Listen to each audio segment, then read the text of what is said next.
friends, in previous lecture we have discussed first Lagrange table, second Newland periodic table, and today we start Mendeleev periodic table. In 1869, another scientist Mendeleev gave its periodic table. Mendeleev belongs to Russia, and at that time 63 elements are known, and Mendeleev arranged all these elements in his table. According to Mendeleev, the chemical properties of elements are periodic function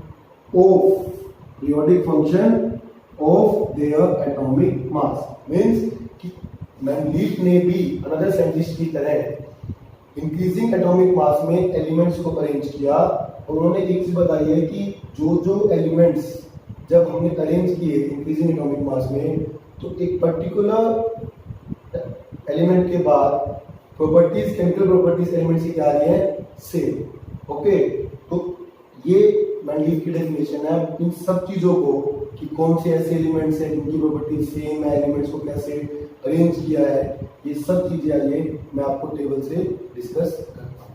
okay friends, तो जैसे अभी मैंने Mendeleev की definition आपको बताई कि Mendeleev ने क्या बोला कि the elements are arrange according to their increasing atomic mass and the elements properties are periodic function of their atomic mass. Mean कि एक पर्टिकुलर एलिमेंट के बाद एलिमेंट्स की प्रॉपर्टीज क्या कर रही हैं, रिपीट कर रही हैं। उस चीज़ को अब हम टेबल से देखते हैं।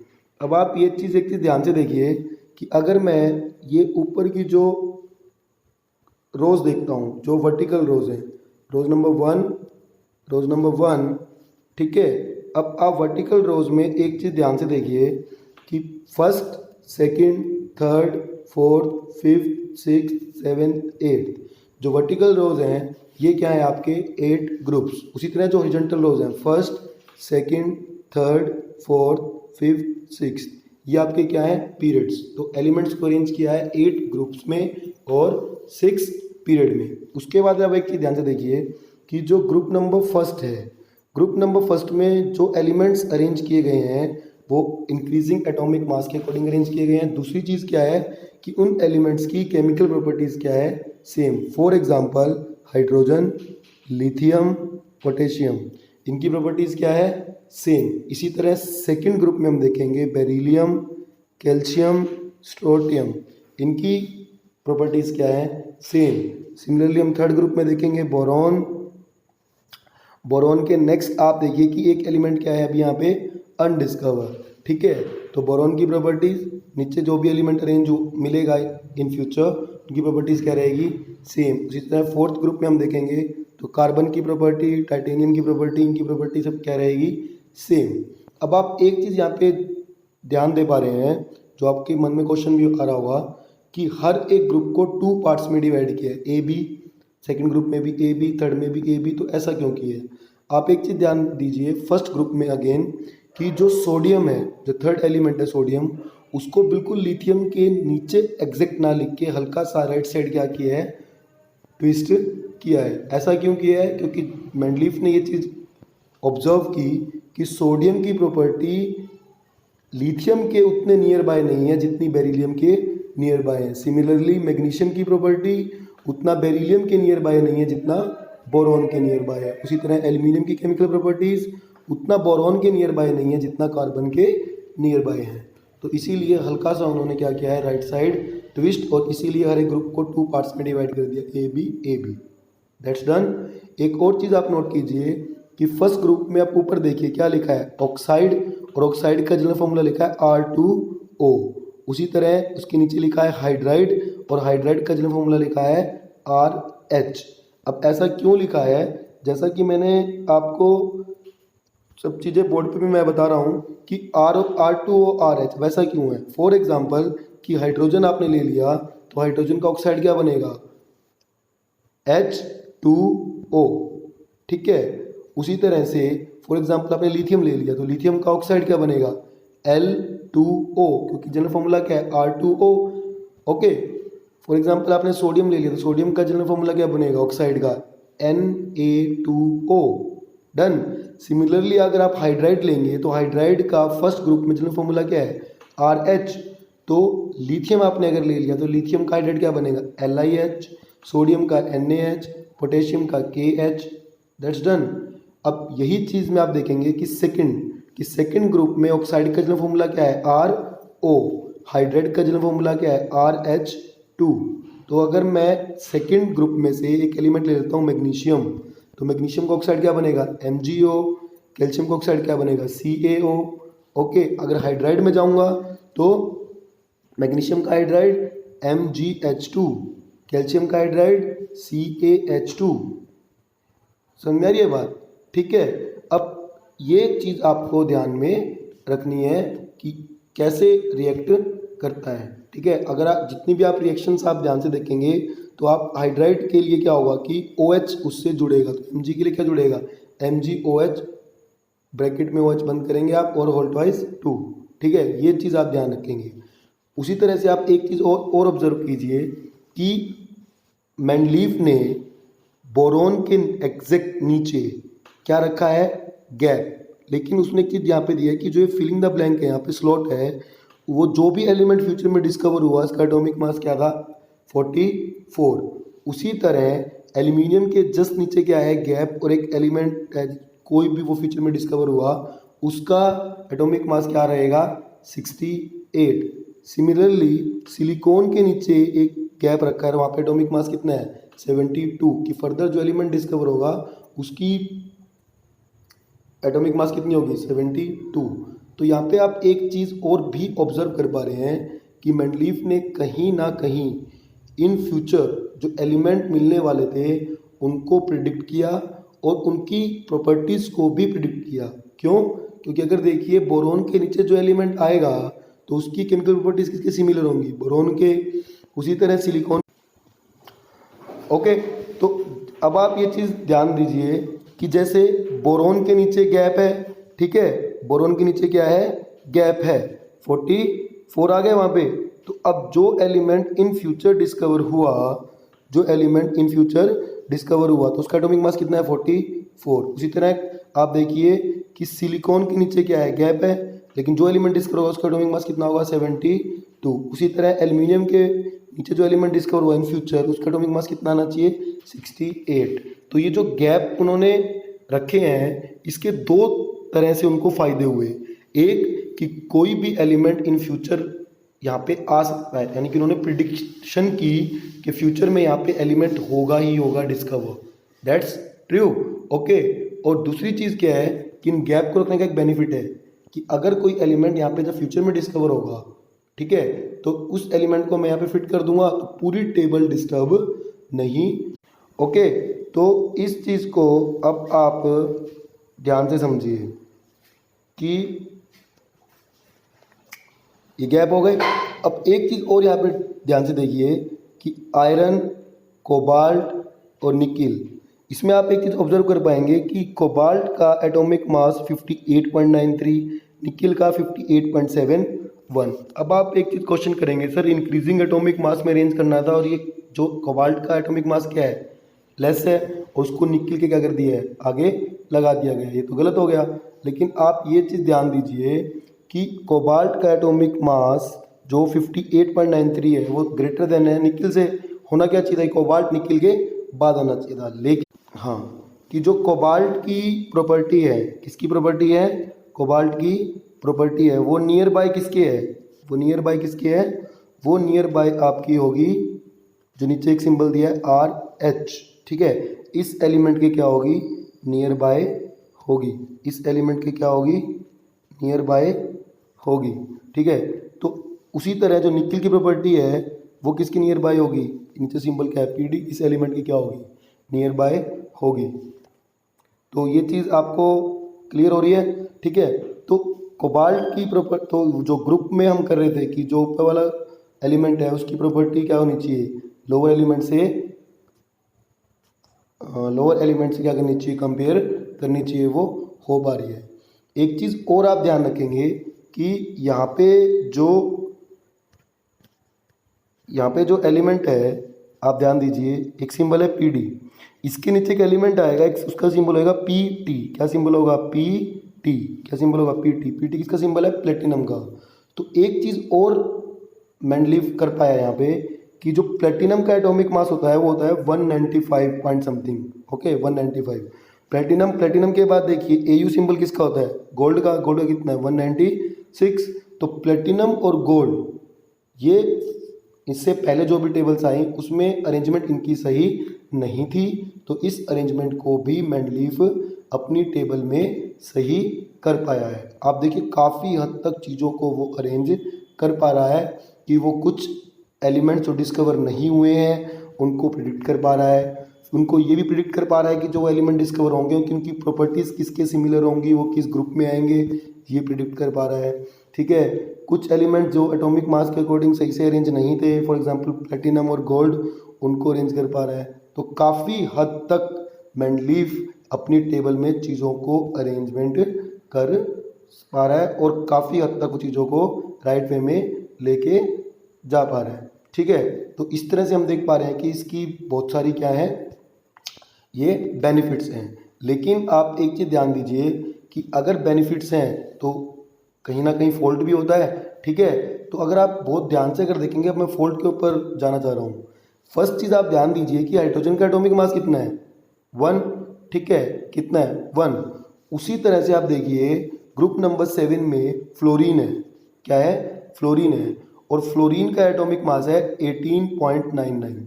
लेकिन आप एक चीज़ ध्यान देंगे कि हाइड्रोजन का अगर मैं एटॉमिक नंबर देखता हूँ, ठीक है, वो 1 होता है, फ्लोरीन का एटॉमिक नंबर 9 होता है, हाइड्रोजन का एटॉमिक मास 1 है, फ्लोरीन का एटॉमिक मास 18.99 है। लेकिन हम इन फ्यूचर हम देखेंगे कि हाइड्रोजन और फ्लोरीन की जो प्रॉपर्टीज़ हैं वो काफ़ी हद तक क्या आती हैं? सेम आती हैं। दूसरा हम एक चीज़ और देखेंगे, जब मैं एक कॉन्सेप्ट आपको बताऊंगा अभी, इसके फॉल्ट में काउंट होगा इलेक्ट्रॉनिक कॉन्फ़िगरेशन। ये वर्ड आपने 9th में भी सुना होगा, इलेक्ट्रॉनिक कॉन्फ़िगरेशन। कि फॉर एग्जांपल हाइड्रोजन की वैलेंसी अगर मैं देखूँ तो क्या है? 1, और फ्लोरीन का एटॉमिक नंबर कितना होता है? 9। तो 9 को आप प्लेस करेंगे 2 7, लास्ट सेल में कितना है? 7। तो फ्लोरीन की वैलेंसी भी कितनी है? 1। तो जब हाइड्रोजन की और फ्लोरीन की वैलेंसी सेम है तो उन दोनों को हमने एक ही जगह में प्लेस क्यों नहीं किया? ठीक है, इस चीज़ को मेंडलीव समझा नहीं पाया, यानी कि वो हाइड्रोजन की जो पोजीशन है उसको डिफाइन नहीं कर पाया। ये एक फॉल्ट में चीज़ काउंट होगी। दूसरा आप एक चीज़ ध्यान दीजिए कि ठीक है, यहाँ पे हमने आयरन, कोबाल्ट, निकिल को अरेंज कर दिया, कोबाल्ट को पहले अरेंज कर दिया क्योंकि हमें कोबाल्ट की और आरएच की जो है एटॉमिक मास को इंक्रीजिंग में रखना था। बट ऐसा किया क्यों? क्योंकि एक चीज़ को ठीक करने के लिए हमारा एक बेस तो गलत हो रहा है ना, कि हम हायर एटॉमिक मास को पहले रख रहे हैं और लोअर को बाद में। तो कोबाल्ट और निकिल के लिए वो एग्जैक्ट रीज़न बता नहीं पाया। ठीक है, ये चीज़ भी किस में काउंट होगी? फॉल्ट में काउंट होगी। एक चीज़ और ध्यान दीजिए कि यहाँ पे इंक्रीजिंग एटॉमिक मास में लगाया है, और हमने एक वर्ड सुना हुआ है आइसोटोप। ठीक है, अपने 9th में भी चैप्टर में स्ट्रक्चर ऑफ एटम में ये वर्ड सुना हुआ आइसोटोप। आइसोटोप का मीनिंग क्या होता है? कि जिन एलिमेंट्स का एटॉमिक नंबर सेम होता है, एटॉमिक मास क्या होता है? डिफरेंट। अब हाइड्रोजन के 2 आइसोटोप होते हैं, प्रोटियम और ड्यूटेरियम। तो प्रोटियम और ड्यूटेरियम को अगर मैं यहाँ पे रखना चाहूँ तो क्या मैं हाइड्रोजन वाले स्लॉट में प्रोटियम ड्यूटेरियम को रख सकता हूँ? नहीं, क्योंकि एक स्लॉट में हम एक ही एलिमेंट को रख सकते हैं। तो मैं आइसोटोप को कहाँ प्लेस करूँ, इसके बारे में वो कुछ नहीं बता पाया। क्लियर? हाइड्रोजन की पोजीशन को कि उसे टॉप पर क्यों रखा गया है, इसे डिफाइन नहीं कर पाया। क्लियर? कोबाल्ट और निकिल को अरेंज कर दिया है क्योंकि हम कोबाल्ट को आरएच के सिमिलर लाना चाहते हैं, लेकिन ऐसा किया क्यों? ठीक है, क्यों कोबाल्ट और निकिल को आगे पीछे किया, इसका भी एग्जैक्ट रीज़न नहीं दे पाया। और अभी मैंने एक वर्ड बोला इलेक्ट्रॉनिक कॉन्फ़िगरेशन, और इलेक्ट्रॉनिक कॉन्फ़िगरेशन के बारे में भी कुछ अच्छे से मेंडलीव बता नहीं पाया, कुछ भी नहीं बता पाया था। एक चीज़ और ध्यान दीजिए कि हाइड्रोजन, लिथियम और पोटेशियम, अगेन मैं ग्रुप नंबर 1 में जा रहा हूँ, इनकी प्रॉपर्टीज़ क्या है? सेम। इनकी प्रॉपर्टीज़ क्या है? सेम। लेकिन क्या सोडियम, कॉपर और सिल्वर, इसका सिंबल Ag है, इसकी प्रॉपर्टी सेम होती है? नहीं होती, फिर भी ये ग्रुप में है। बेरिलियम, कैल्शियम की प्रॉपर्टीज़ क्या है? सेम, लेकिन मैग्नीशियम, जिंक और कैडमियम की प्रॉपर्टी सेम होती है? नहीं होती, लेकिन फिर भी क्या है, ये एक ग्रुप में है। तो इस तरह से इन चीज़ों को मेंडलीफ अरेंज नहीं कर पाया। ठीक है, तो मेरे हिसाब से आपको टेबल में से जितनी चीज़ें गॉट करनी थी, जितनी चीज़ें आपको हाईलाइट करनी थी, जितनी चीज़ें आपको माइंड में समझनी है, टेबल आपको अच्छे से क्लियर हो चुकी है। तो अब मैं इसी चीज़ को पॉइंट्स में कि कितने उसके फॉल्ट हैं, अचीवमेंट्स हैं। ओके फ्रेंड्स, तो जैसा कि मैंने आपको टेबल अच्छे से पूरी समझा दी है, अब उन चीज़ों को मैं बुलेट फॉर्म में यहाँ पे आपको एक्सप्लेन कर देता हूँ कि अब मेंडलीफ की मेरिट्स क्या क्या है, उसके प्लस पॉइंट्स क्या क्या है। फर्स्ट, मैंने आपको जैसे बताया कि जितने भी नॉन एलिमेंट्स थे टाइम तक 63 सभी एलिमेंट्स को मेंडलीफ क्या कर पाया है, अरेंज कर पाया है। सेकंड, मैंने आपको बताया था, अगर आप ध्यान दीजिए कि बोरॉन, एल्यूमिनियम और सिलिकॉन, इन 3 एलिमेंट्स के बाद अगर ग्रुप में देखिए आगे आगे क्या है, गैप है। बोरॉन के नीचे लिखा है कि एलिमेंट डिस्कवर होगा जिसका एटॉमिक मास कितना होगा, 44। एल्यूमिनियम के नीचे लिखा है कि एलिमेंट इन फ्यूचर डिस्कवर होगा जिसका एटॉमिक मास कितना होगा, 68।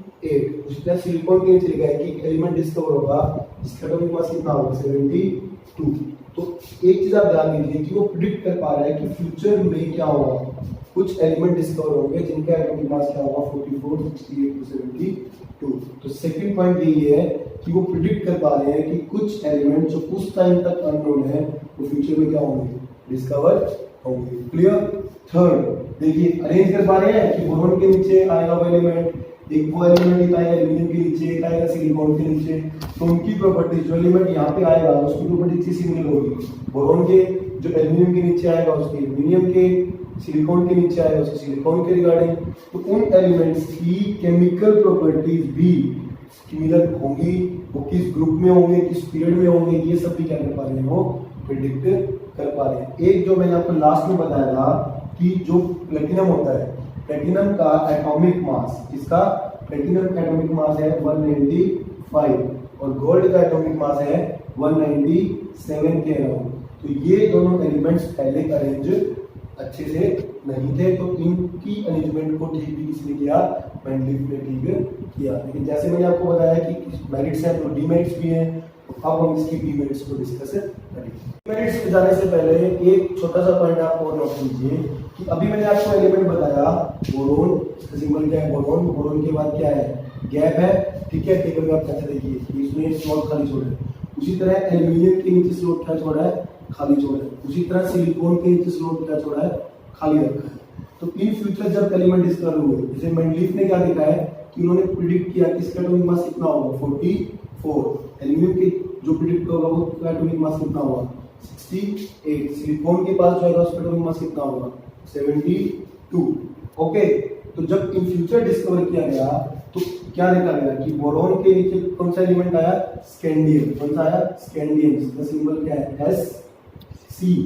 ठीक है, उसी तरह से एल्यूमिनियम, एल्यूमिनियम के नीचे जो एलिमेंट हुआ वो क्या हुआ, गेलियम। गेलियम का सिंबल क्या है, Ga। जितने सिलिकॉन, सिलिकॉन के नीचे जो एलिमेंट इन फ्यूचर जाके फिट किया गया दैट इज जर्मेनियम, उसका सिंबल क्या है, Ge, जर्मेनियम। ठीक है, अब ये देखिए कि बोरॉन, स्कैंडियम को उन्होंने कितना प्रिडिक्ट किया था, 44, और स्कैंडियम एटॉमिक मास मिला भी कितना, 44 पॉइंट समथिंग, मतलब नियर अबाउट 44। गैलियम का डिस्कवर प्रिडिक्ट कितना किया था, 68, और एक्चुअल कितना होता है, 69 पॉइंट समथिंग होता है, तो मतलब ऑलमोस्ट 68 उसके आसपास ही है। ठीक है, इसी तरह गैलियम का कितना उन्होंने प्रिडिक्ट किया था, 72, और ये भी कितना होता है, 72 पॉइंट समथिंग। तो एक प्लस पॉइंट आप और देख रहे हैं कि जितने एलिमेंट्स को उन्होंने प्रिडिक्ट किया था, फ्यूचर में जाके वो एलिमेंट्स डिस्कवर हुए हैं वो काफी हद तक किसके आसपास आ रहे हैं, मेंडलीफ के आसपास आ रहे हैं। एक चीज और कि जब उन्होंने ये स्पेस रखा है, उन्होंने एक वर्ड यूज किया था, एका। क्या वर्ड यूज किया था, एका। एका का मीनिंग, ये संस्कृत का वर्ड है, और एका का मतलब होता है फर्स्ट। एका का मतलब क्या होता है, फर्स्ट। तो एका बोरॉन क्या हुआ, स्कैंडियम। एक का एल्यूमिनियम क्या हुआ, गैलियम, और एक का सिलिकॉन क्या हुआ, जर्मेनियम। ठीक है, ये पॉइंट्स आपको भी मेरिट में एक्सप्लेन करना है। ओके फ्रेंड्स, तो अब हम जा रहे हैं डीमेरिट्स के लिए कि डीमेरिट्स क्या है। फर्स्ट, जैसे मैंने आपको टेबल के में भी एक्सप्लेन किया है कि हाइड्रोजन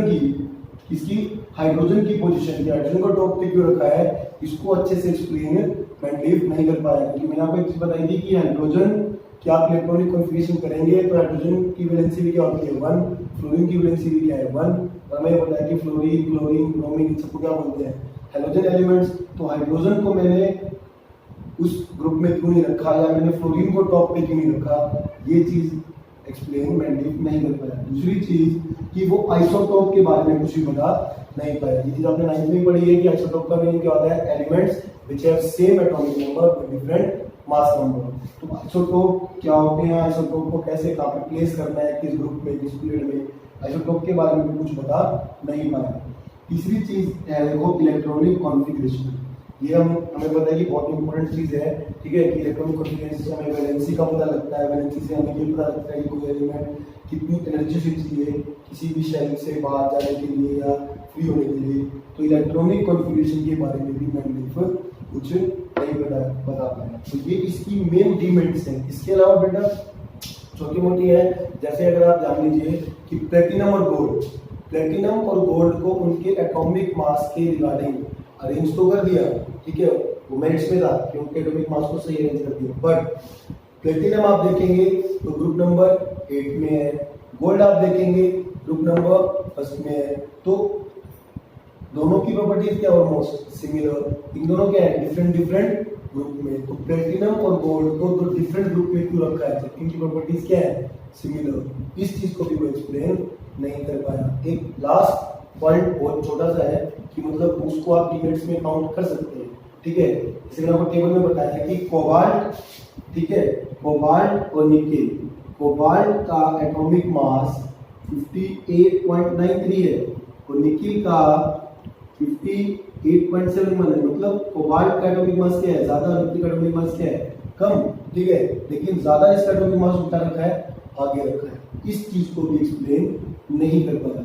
एक छोटी सी चीज और भी देखेंगे कि इस टेबल में मैंने आपको बता भी दिया है कि अगर मैं ग्रुप ले लेता हूँ फॉर एग्जांपल, ठीक है, तो हाइड्रोजन, लिथियम और पोटेशियम ये ग्रुप में इनकी प्रॉपर्टी सेम है, ओके डन, ये बात नहीं आती है। लेकिन अगर आप देखेंगे कि सोडियम, ओके, और कॉपर, ठीक है, और आपका सिल्वर ये भी एक ग्रुप में है, बट क्या इनकी प्रॉपर्टी सेम है, नहीं।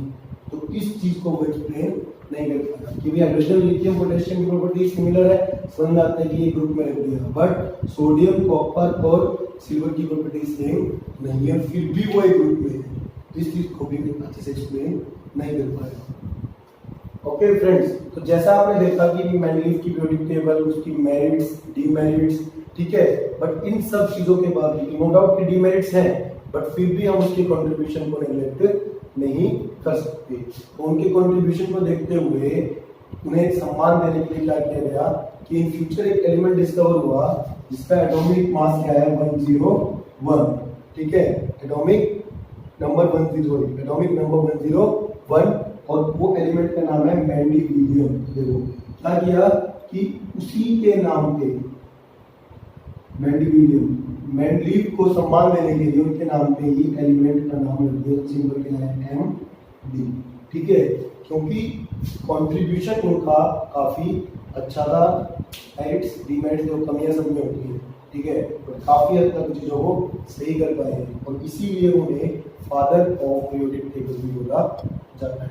फाइन फ्रेंड्स, ओके फ्रेंड्स, तो आज हमने मेंडलीफ की पीरियोडिक टेबल, उसकी मेरिट्स, डीमेरिट्स, ठीक है, उन सब चीजों को अच्छे से समझा। तो चैप्टर नंबर 5 के 3 टॉपिक्स अच्छे से हमारे हो चुके हैं, that is Dobereiner, Newland and Mendeleev. Okay, अभी मैं आपको यहाँ पे इन्फॉर्मेशन दे रहा हूँ कि जो हमारी एक्सपर्ट टीम है, ठीक है, जैसे बायो के टीचर है, केमिस्ट्री के, फिजिक्स के, सबने अच्छे से मिलके 9th क्लास और 10th क्लास इनके लिए नोट्स तैयार किए हैं। उन नोट्स को NTSC लेवल तक तैयार किया गया है। आप NTSC एग्जाम देते हैं, ओलंपियाड का एग्जाम देते हैं, आप कोई भी जनरल कॉम्पिटिशन का एग्जाम देते हैं, तो NCERT काफी क्रूशियल रोल प्ले करती है। तो उन नोट्स को हमने तैयार किया है। उन नोट्स के रिगार्डिंग आपने किसी भी तरह की इंफॉर्मेशन लेनी है या आप नोट्स की को परचेज करना चाहते हैं, तो आप डिस्क्रिप्शन जो नंबर दिया गया है उस पर कॉन्टेक्ट कीजिए, डिटेल आपको वहाँ पे सारी